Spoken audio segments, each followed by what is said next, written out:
Hi friends, welcome back to our channel. Please subscribe my channel. ఈరోజు నేను జొన్నలతో దోశ చేస్తున్నానండి. చూడండి, ఈ విధంగా ఒక గిన్నెలోకి నేను ఒక పెద్ద గ్లాసు జొన్నల్ని తీసుకున్నాను. అలాగే అందులోకి హాఫ్ గ్లాసు మినపప్పు తీసుకున్నాను. తర్వాత ఇందులోకి 1 టీ స్పూన్ మెంతుల్ని కూడా యాడ్ చేసేసుకున్నాను. వీటన్నింటిని కూడా శుభ్రంగా 2-3 సార్లు కడిగేసుకొని జొన్నలు మునిగేంత వరకు కూడా వాటర్ని పోసేసుకోవాలి.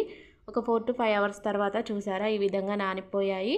వీటిని మిక్సీ జార్లోకి తీసుకుని దోశపిండిలాగా మిక్సీ పట్టేసుకోవాలి. చూసారా, ఈ విధంగా దోశపిండి ఇలాగ పట్టేసుకోవాలి. ఇప్పుడు దీన్ని ఒక గిన్నెలోకి తీసేసుకోవాలి. ఇది నేను నైట్ నానబెట్టేస్తున్నానండి. నెక్స్ట్ డే మార్నింగ్ దోశలు వేస్తాను. చూసారా, నెక్స్ట్ డే మార్నింగ్ కల్లా దోశపిండి ఇలాగ అయిపోయిందండి. ఇందులోకి నేను కొన్ని వాటర్ని యాడ్ చేసుకొని సాల్ట్ కూడా వేసుకొని కలిపేసుకున్నాను. ఇప్పుడు స్టవ్ వెలిగించుకొని ప్యాన్